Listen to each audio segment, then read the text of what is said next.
اعوذ باللہ من الشیطان الرجیم، بسم اللہ الرحمن الرحیم، رب اشرح لی صدری ویسر لی امری واحلل عقدۃ من لسانی یفقهوا قولی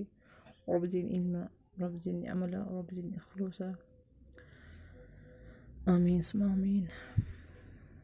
نویں جماعت کے عزیز طلبات، السلام علیکم ورحمۃ اللہ وبرکاتہ۔ عزیز طلبات، جیسے کہ آپ جانتے ہیں کہ ہم نے کل حصے غزلیات میں سے شہریار کے بارے میں پڑھا۔ ان کا جو ان کی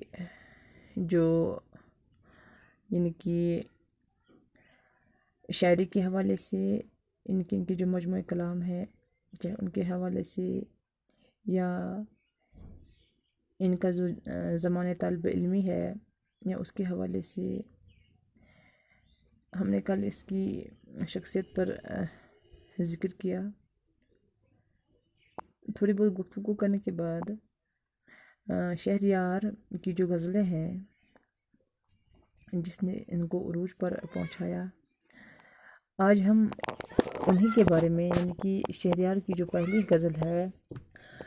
ان کی جو پہلی غزل ہے آپ کے نصاب میں، آج ہم اسی کے بارے میں تذکرہ کریں گے، اس پر ہم آج گفتگو کریں گے۔ جو پہلا شعر ہے وہ ہے: زخموں کو رفو کر لیں، دل شاد کریں پھر سے،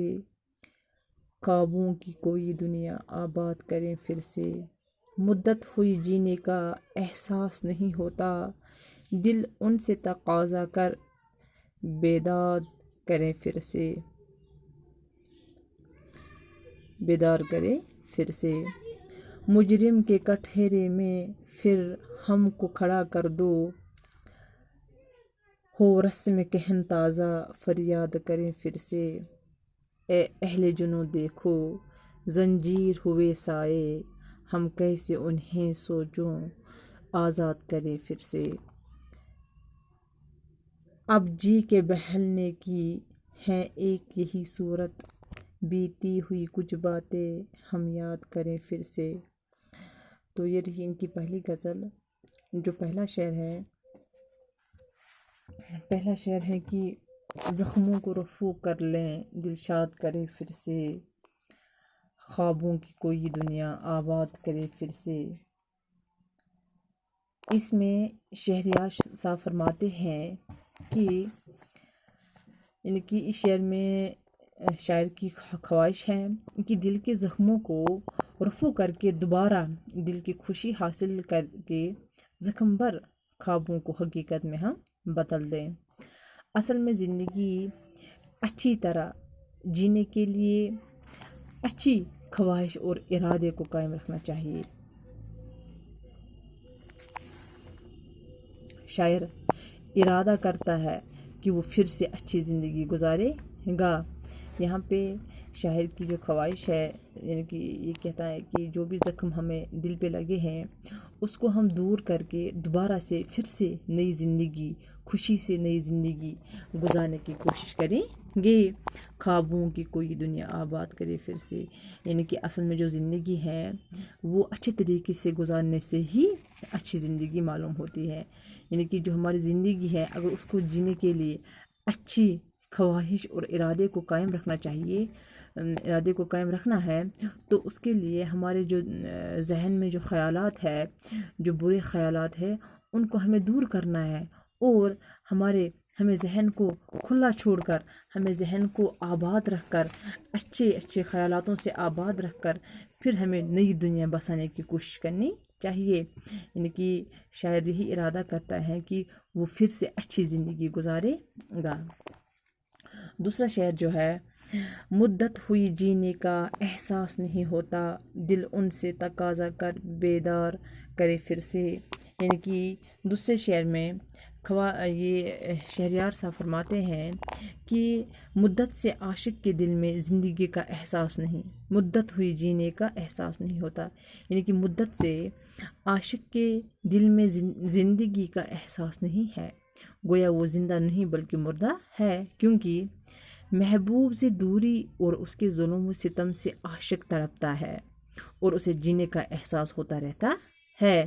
دل ان سے تقاضا کر بیدار کرے پھر سے۔ اسی لیے عاشق اپنے دل سے کہتا ہے کہ محبوب سے ظلم و ستم کرنے کا تقاضا کر لے تاکہ تڑپ محسوس ہوتی رہے۔ اس تڑپ میں بھی ایک لذت ہے، اس تڑپ میں بھی ایک لذت ہے۔ یعنی کہ یہاں پہ شہریار صاحب فرماتے ہیں کہ مجھے بہت مدت ہوئی، بہت وقت گزرا کہ عاشق کے دل میں میرے لیے زندگی کا کوئی احساس نہیں ہے۔ گویا ایسا لگتا ہے کہ اس کا دل زندہ ہی نہیں ہے بلکہ وہ مردہ ہے، کیونکہ محبوب سے جو دوری ہے اور اس کا جو ظلم و ستم ہے، اس سے اس کا عاشق جو ہے وہ تڑپتا رہتا ہے اور اسے جینے کا احساس ہوتا رہتا ہے۔ تو اسی لیے یہاں پہ شہریار صاحب فرماتے ہیں کہ جو محبوب سے ظلم و ستم کرنے کا تقاضا ہے وہ کر لے تاکہ اسے بھی تڑپ محسوس ہو کہ اس تڑپ میں بھی پھر ایک لذت ہوتی ہے۔ تیسرا شعر ہے کہ مجرم کے کٹہرے میں پھر ہم کو کھڑا کر دو، ہو رسم کہن تازہ فریاد کریں پھر سے۔ یعنی کہ اس شعر میں شہریار صاحب فرماتے ہیں کہ پرانے زمانے کی جو رسم ایک تھی، کیا رسم تھی کہ جرم کرنے والے کو عدالت میں کھڑا کیا جاتا تھا، وہ اپنی فریاد پھر سنایا کرتا تھا۔ اے محبوب، مدت سے آپ کا دیدار نصیب نہیں ہوا،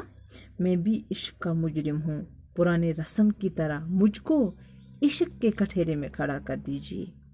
تاکہ میں فریاد کر سکوں، کیونکہ میری فریاد آپ تک نہیں پہنچتی ہے، لہٰذا میں اسی رسم کو اپنانے کی کوشش کر رہا ہوں۔ یہاں پہ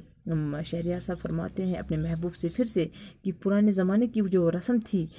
کہ اگر کوئی جرم کرنے والا ہوتا ہے، مجرم ہوتا ہے، تو وہ اپنا جرم قبول کرنے کے لیے اس کو پھر عدالت میں کھڑا کیا جاتا تھا،